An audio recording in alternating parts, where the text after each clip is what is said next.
Indian TV news Punjab अपनी खबर अपनी भाषा विच। नमस्कार, तुसी वेख रहे हो इंडियन टीवी न्यूज़ पंजाब। आओ तुहानू लेके चलिए अज दियां वड्डियां खबरां वाल। और आप इस यात्रा में कहाँ से जुड़े हैं? मेरा नाम पारस पांडे है और मैं लखनऊ से आया हुआ हूँ। क्योंकि सोनम वांगचुक जी के जो विचार हैं इन्वायरमेंट को लेकर के, ये सब मुझे काफ़ी प्रेरित करते हैं। और मैं काफ़ी टाइम से, जब उन्होंने पहले किया था जब 25 दिन का अपना स्पीति में, तभी मेरा मन था, लेकिन लखनऊ से वहाँ तक जाना थोड़ा सा टफेस्ट है, काफ़ी रूट अच्छे नहीं क्लियर हैं, तो इसलिए नहीं जा पाया था। बट जब लगा कि वो दिल्ली आ रहे हैं तो मेरा मन था उन्हें ज्वाइन करने का, और मैं लगभग पिछले 3 दिनों से उनके साथ हूँ। वो काफ़ी अच्छा है और काफ़ी सपोर्ट मिल रहा है। और तो कहाँ तक आप इनके साथ चलेंगे यात्रा में? मेरा तो जाने का मूड है, मैं पूरा दिल्ली तक जाऊँगा, दिल्ली तक जाऊँगा। और इसमें आपका कैसा अनुभव रहा है? कैसा अनुभव रहा है? एक्चुअली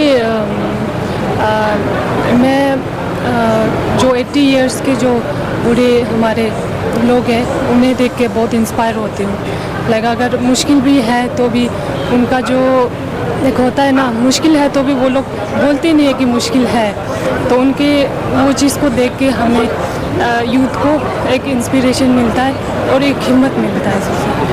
किस तरह की कठिनाई का सामना करना पड़ा है?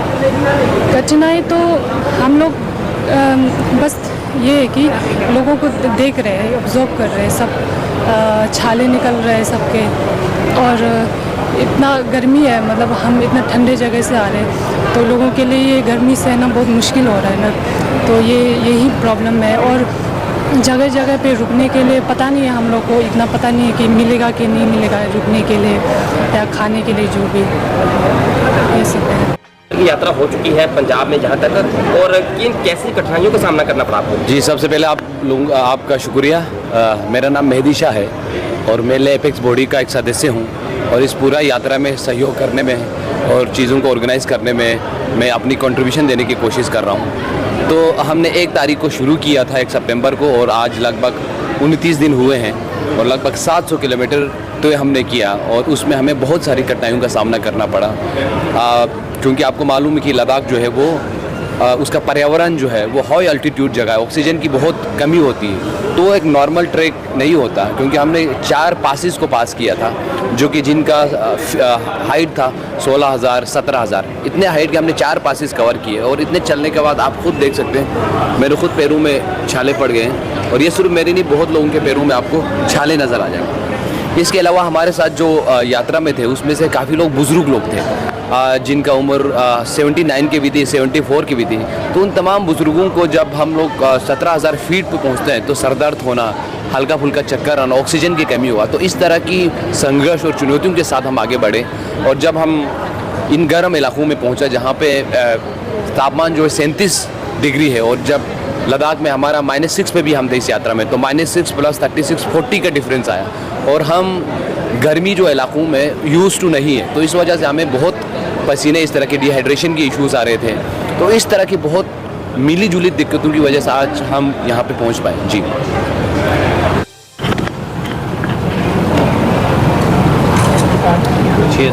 जी सर, पंजाब में आपका स्वागत है सर। बहुत बहुत और धन्यवाद। सर, किस उद्देश्य को लेकर सर आप पैदल यात्रा कर रही हैं?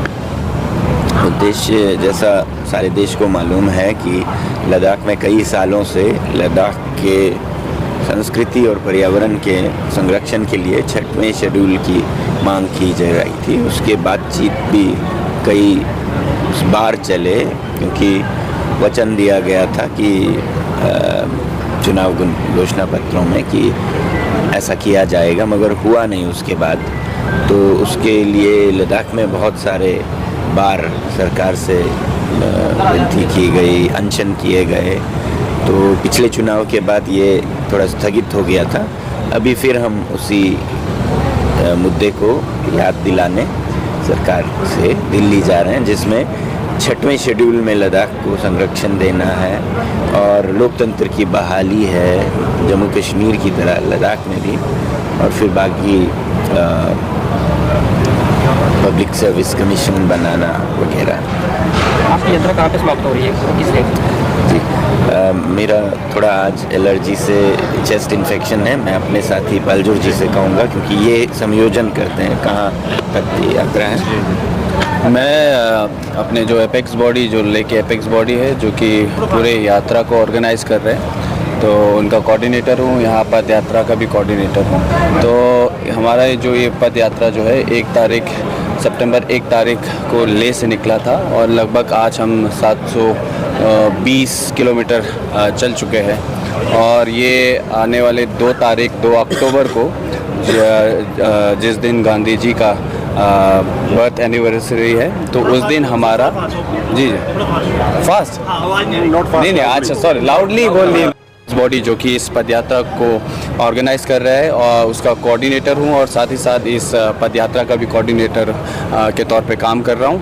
तो हम लोग लगभग 100 लोगों के साथ ले से 1 सितंबर को निकले थे और आज यानी कि 29वां दिन चल रहा है और लगभग हमने 720 किलोमीटर चल चुके हैं, पदयात्रा कर चुके हैं इतने ऊंचे पहाड़ों से और ये ठंडे गर्मी सबको सहते हुए लोगों ने अपना कुर्बानी दिया है, अपने खुशी को त्याग के लद्दाख के जो 4 मेन मुद्दे को लेकर हम दिल्ली तक जा रहे हैं और आने वाले 2 अक्टूबर को हम दिल्ली पहुंचेंगे। तो मुद्दे क्या हैं वो जो 4 मुद्दे हैं, मूलतः जो 4 मुद्दे जो एपेक्स बॉडी के तरफ से उठा रहे हैं वो उसमें जो लद्दाख में डेमोक्रेसी की बहाल जो कि या स्टेटहुड के द्वारा हो या यूटी विद लेजिस्लेचर के द्वारा हो, या दूसरी जो हमारी मेन डिमांड है वहाँ के जो इंडिजिनस ट्राइबल पॉपुलेशन है उनके लिए जो 6 शेड्यूल के प्रावधान लागू किया जाए, उसका संरक्षण दिया जाए। और तीसरी जो है जो युवाओं के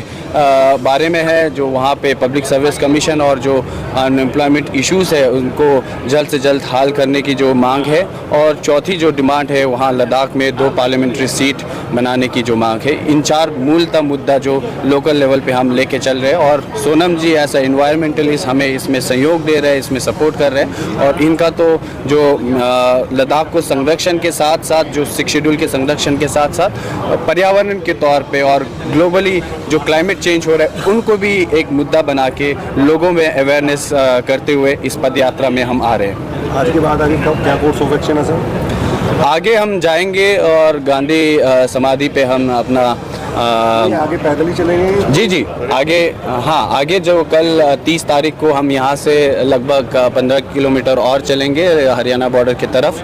और जैसे कि आप सभी को मालूम है हमने ये निर्णय लिया है कि हम हरियाणा में नहीं जाएंगे क्योंकि वहाँ पे जो इलेक्शन का माहौल है और हम नहीं चाहते कि हम कोई इलेक्शन में या उस इलेक्शन में प्रभाव करे, तो इसलिए हम हरियाणा स्किप करेंगे और फिर दोबारा हम 1 तारीख से दिल्ली में हम चलेंगे, पदयात्रा आरंभ करेंगे। और गवर्नमेंट ऑफ इंडिया आपको दिल्ली एंट्री करने देगी ऑलरेडी, क्योंकि किसान पहले यहाँ पे हरियाणा बॉर्डर पे धरने बैठे हैं। जी अभी तक जो हमारा पदयात्रा चला है बहुत ही क्या कहे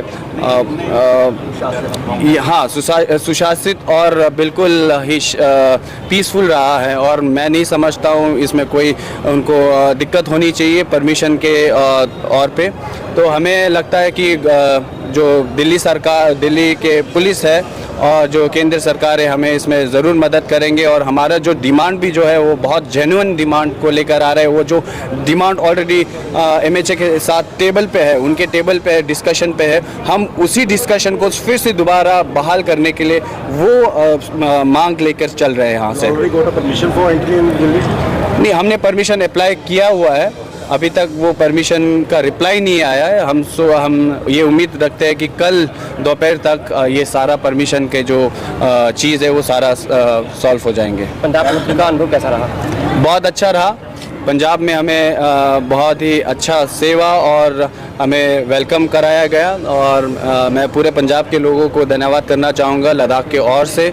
और पंजाब ना केवल पंजाब, हमें इससे पहले चंडीगढ़ और हिमाचल प्रदेश में भी थे, वहाँ भी लोगों ने हमें भरपूर साथ दी, प्यार दी और स्वागत करा। और बहुत सारे जगहों पे उन्होंने जलपान और रहने देने और खाने का भी प्रबंध कराया और आप सभी को इस चीज़ के लिए पूरे लद्दाख की ओर से हम धन्यवाद करना चाहेंगे। थैंक यू आप न्यूज़ वाला पूरा टीम को। मेरा नाम है भूतपूर्व सैनिक सुबेदार तंबा जी।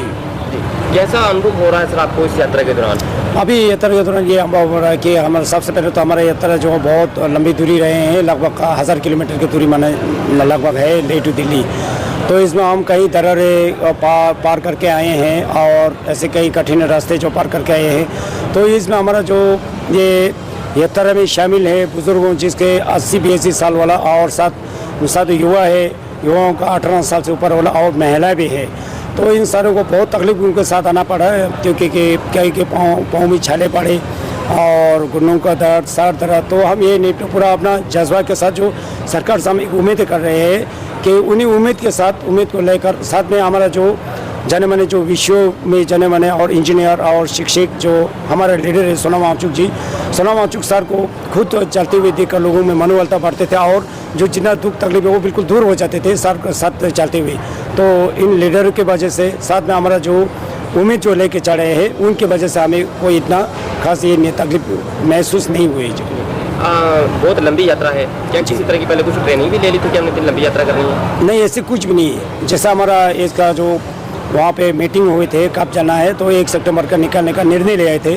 जैसे 1 सितंबर को सभी सुबह इकट्ठे हुए, वहाँ से फिर अपना यात्रा के लिए निकलना शुरू हो गया। जी थैंक्स। आपका क्या नाम है? मेरा नाम महक शर्मा है। आप लेह लद्दाख से रहने वाले हैं? नहीं, मैं देहरादून से, सबके लद्दाख से जो भी हमारी पूरी फैमिली आई है उनके सपोर्ट के लिए एज अ भारतीय होने के नाते मैं उनको सपोर्ट के लिए आई हूँ। आप पूरी फैमिली के साथ आई? नहीं, ये पूरा परिवार यहाँ बन गया है अब। हाँ जी, अब ये लद्दाख की फैमिली बन गई है पूरी। हाँ जी। तक यात्रा ये जारी रखेंगे? मैंने चंडीगढ़ से शुरू करा है और उम्मीद है कि दिल्ली तक रहेंगे वहाँ पर। और मेरे को इसीलिए ये यात्रा ज़्यादा वो है, एक तो ये यात्रा की 2-4 खूबियाँ बहुत है जो शायद अभी तक किसी को पता नहीं चल रही है। इस यात्रा में सारे जितने भी लोग जुड़े हैं लद्दाखी, उसमें आपको हर एज ग्रुप का बंदा मिलेगा। 82 ईयर्स की बुजुर्ग माताजी भी आई हैं, वो पीछे बैठी है, और एक छोटा बच्चा भी आ रखा है। तो और सब नंगे पैरी भी चल रहे हैं बीच में, मतलब उनके छाले पड़ गए हैं पैरों में क्योंकि अब जूते इतने एक्सट्रीम क्लाइमेट से आ रहे हैं। और दूसरा सबसे पीसफुल प्रोटेस्ट चल रहा है ये। इसमें शहर के किसी भी शहर के किसी भी नागरिक को पता ही नहीं चला है कि यहाँ से प्रोटेस्ट होके चला भी गया है। बिल्कुल लोगों के सोने उठने से पहले सवेरे 6 बजे चालू हो जाते हैं चलना अपना, क्योंकि अब मौसम गर्मी हो रही है तो उस हिसाब से थोड़ा सा टाइम को भी देखना है, क्योंकि ठंड से आया है इतनी गर्मी में यहाँ पर। तो इतना पीसफुल प्रोटेस्ट है और सब एकदम यूनिफॉर्म तरीके से, कोई नारे नहीं लग रहे हैं, कोई कुछ नहीं हो रहा, सिर्फ भारत माता के लिए, अपने देश के लिए और एनवायरनमेंट के लिए। और आपका कैसे सहयोग रहा? मैं इसमें इस तरीके से एक इंडियन सिटीजन होने के नाते, एक रिस्पॉन्सिबल सिटीजन होने के नाते जो लीस्ट कर सकती हूँ वो इनके साथ फिजिकल प्रेजेंट रहकर कर सकती हूँ, क्योंकि मैं खुद ये चीज़ समझती हूँ कि हिमालयाज़ पूरे भारत में सिर्फ हमारे पास है। उत्तराखंड, हिमाचल, लद्दाख, जम्मू एंड कश्मीर और ये वाली बेल्ट पे जो है, और हिमालयस पूरी दुनिया में किसी के पास नहीं है। तो हम लोग, क्योंकि हम लोग इन स्टेट्स के हैं, तो ये हमारी रिस्पॉन्सिबिलिटी बनती है कि हम हिमालयास को बचा के रखें, हमारे ग्लेशियर्स को बचा के रखें, वहाँ पे माइंडलेस कंस्ट्रक्शन ना हो, ओवर टूरिज्म ना हो, ताकि जो लोकल लोग वहाँ का आदमी है, जो आम आदमी है, उसको कोई दिक्कत परेशानी उस तरीके की ना हो। क्योंकि क्या ना कि हमारा क्लाइमेट ख़राब हो जाता है। अब जैसे हम यूजुअली ऐसे बोलते हैं पहाड़ों में ऊपर चढ़ना, है ना, तो जो प्लेन से आदमी ऊपर पहाड़ में जाता है वो तो मजे के लिए चला जाएगा, वहाँ पे टूरिज्म है, वहाँ जाके वो प्लास्टिक भी फेंक रहा है, वहाँ जाके वो गंद भी मचा रहा है, उससे लोकल लोगों को प्रॉब्लम होती है। अब लोग यहाँ से माइग्रेट कर करके ऊपर जा रहे हैं, पहाड़ों में जा रहे हैं। अब जो पहाड़ी लोकल आदमी है जो पहाड़ों में रह रहा है, उसको ना खाने को मिल रहा है वहाँ पे ढंग से, क्योंकि वो लिमिटेड रिसोर्सेज होती है, आपकी जड़ी बूटियाँ होती है। अब वहाँ लोग घर भी बना रहे हैं, ग्लेशियर भी ख़राब हो रहे हैं, फैक्ट्रियाँ भी खुल रही है और ट्रैफिक इतना ज़्यादा हो रहा है। तो इन सब चीज़ों को मेरे को लगता है कि हमारी सरकार को बिल्कुल सोचना चाहिए कि आप इंफ्रास्ट्रक्चर और ये डेवलपमेंट के नाम में बहुत ज़्यादा डिस्ट्रक्शन हो रहा है, और वो सिर्फ हमारे देश का नुकसान नहीं है, उसमें पूरी दुनिया का नुकसान है, क्योंकि हिमालयाज हमारे पास है। कहने का मतलब कि आप पर्यावरण के हक में? बिल्कुल पर्यावरण। मेरा सिर्फ और सिर्फ जो जुड़ने का कारण है सोनम सर के साथ वो यही है कि जो इनका कॉज है ये पर्यावरण के लेकर, मैं सिर्फ और सिर्फ इस चीज़ के लिए, मतलब मेरे को ये है कि सेम चीज़ उत्तराखंड में हुई है, उत्तराखंड की तो ऐसी तैसी हो ही चुकी है। अभी भी मतलब मैं ये एक रिक्वेस्ट करती हूँ प्रधानमंत्री जी से, हमारे सरकारों, जो भी हमारे अथॉरिटीज़, ऑफिशियल्स, इलेक्टेड मेंबर्स होते हैं, कि इनकी रिस्पॉन्सिबिलिटी है, सिर्फ नेता बनकर या बाकी लोगों को प्रोटेस्ट में नारे लगाकर नहीं काम बनते।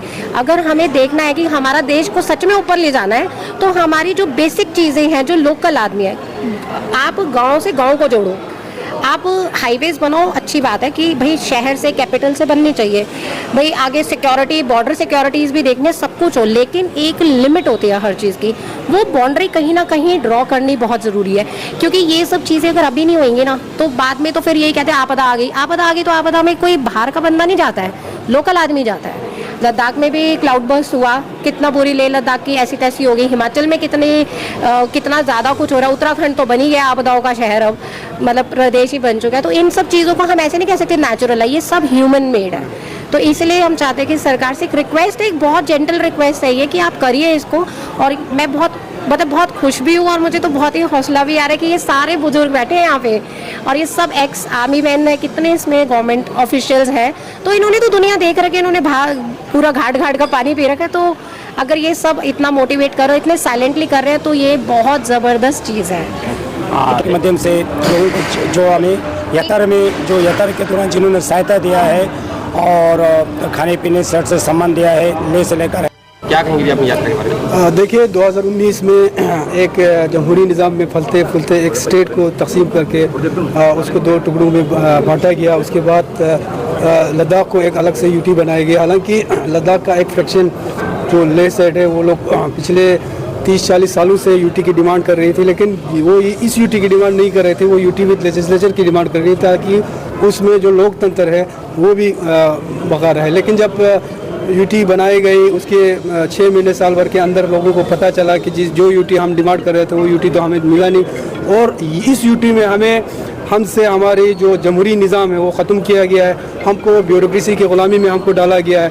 370 और 35A के अंदर हमें जो तहफ़्फ़ुज़ात थे, हमारे ज़मीनों को लेके तहफ़्फ़ुज़ात थे, हमारे बच्चों के नौकरियों को ये था, हमारे कल्चर आइडेंटिटी सब कुछ वहाँ तहफ़्फ़ुज़ थे, वो सारी चीज़ें ख़त्म हो गया। उसके बाद आप लोगों को पता है कि पिछले 3 सालों से लद्दाख के अवाम कारगिल डेमोक्रेटिक अलायंस और एपेक्स बॉडी लेह के क़यादत में एहतिजाज कर रहे हैं, और एहतिजाज इस तरीके से कर रहे हैं क्योंकि लद्दाख का अवाम बहुत ही एक अमन पसंद अवाम है। देश के लिए बहुत सारी कुर्बानियाँ लद्दाख के अवाम ने दी है, ये पूरा देश जानते हैं कि इसमें कोई ये नहीं है। 4 वहाँ जंगे हुए हैं जहाँ पे हमारे जवानों, हमारे जो आर्मी है, उनके साथ साथ कंधे से कंधा मिला के जो है हमारे अवाम ने कुर्बानियाँ दी हैं। तो पिछले 3 साल से हम लोग एहतिजाज कर रहे हैं 4 पॉइंट एजेंडे को लेके, जिसमें हम डिमांड कर रहे हैं कि लद्दाख को एक फुल फ्लेज स्टेटहुड दिया जाए, क्योंकि अभी कोई भी वहाँ लोकतंत्र का जो निज़ाम है वहाँ कोई नहीं है, ख़त्म हो गया। सिर्फ़ और सिर्फ वहाँ ब्यूरोक्रेसी के राज है, और लद्दाख के अवाम लद्दाख के चाहते हैं कि वहाँ लद्दाख का डेवलपमेंट, लद्दाख पे लद्दाखी राज करे, लद्दाख में डेवलपमेंट किस तरह वो लद्दाखी तय करें। आज ब्यूरोक्रेसी के अंदर बाहर से लोग आके, जिनको लद्दाख के बारे में कोई पता नहीं है, वो लोग वहाँ पे डिसाइड कर रहे हैं कि लद्दाख में क्या करना है। हमारे बच्चे, नौजवान तबके जो 2019 से पहले जो अपने, हालांकि लद्दाख में कोई अमीर लोग वहाँ पे नहीं है, वहाँ पे मिडिल क्लास और लोअर मिडिल क्लास के लोग हैं, फिर भी अपने पेट काट के लद्दाख के अवाम जो है अपने बच्चों को पढ़ाने के लिए भेजते हैं, और 4-5 साल, ये 10-12-18-20 साल ज़ाया करके उन्होंने पढ़ लिख के जब वो आता है, तो 2019 में अचानक ये यूटी बनाया गया। तब से लेके आज तक 5 साल हो गए, कोई भी गेजेटेड पोस्ट, एक पोस्ट का भी वहाँ पर रिक्रूटमेंट वहाँ पर नहीं हुआ है। PSCs को ख़त्म किया गया, क्योंकि जम्मू एंड कश्मीर को, हालांकि वो भी यूटी था, अभी भी यूटी है, उनको PSC ख़त्म नहीं किया, उनको PSC रखा, और उनको PSC के अंदर अभी तकरीबन 4-5 बार वो लोग PSC के थ्रू जो है रिक्रूटमेंट किया है। लेकिन लद्दाख के जो गेजेटेड एक्सपीरियंस है, बहुत सारे नौजवान बच्चे ऐसे हैं जो आज फ्रस्ट्रेट का शिकार है, क्योंकि जिन्होंने अपने माँ बाप फैमिली को दाव पे रख के, उन्होंने मेहनत करके पढ़ लिख के उन्होंने पढ़ाई कंप्लीट किया। आज उनमें से बहुत सारे लोग ओवर एज होने के कगार पे है, और बहुत सारे लोग ओवर एज हो चुके हैं, लेकिन अभी तक लद्दाख में कोई रिक्रूटमेंट बोर्ड भी नहीं है, ना रिक्रूटमेंट अभी तक रूल बनी है। हमारी डिमांड जो 4 पॉइंट एजेंडा में हमने जो डिमांड रखे थे, उसमें ये था कि कम से कम लद्दाख को एक अलग कार्डर बने। PSCs अगर वहाँ पे नहीं दे सकता है तो किसी और स्टेट के PSC के साथ करके कम से कम लद्दाख के बच्चों को वहाँ रिक्रूटमेंट कर, तो एहतिजाज कर रहे हैं, और अमन के साथ खुद को इसमें डाल के जो है एहतिजाज कर रहे हैं, ना एडमिनिस्ट्रेशन को, ना गवर्नमेंट को परेशान कर रहे हैं, खुद को परेशानी में डाल के आज तक एहतिजाज कर रहे हैं, ताकि गवर्नमेंट का नज़र पड़े और जो इश्यूज़ हम लेके चल रहे हैं। हालांकि पिछले साल हाई पावर कमेटी एक बना के बातचीत का एक सिलसिला चला था, लेकिन पार्लियामेंट्री इलेक्शन आते आते वो बातचीत का सिलसिला रुक गया और किसी नतीजे पर नहीं पहुंचा। लेकिन लद्दाख के अवाम को उससे पहले सोनम वांगचुक जी जो आज लेह से अपने लोगों को लेके पैदल चले हैं, ये कोई मामूली बात नहीं है।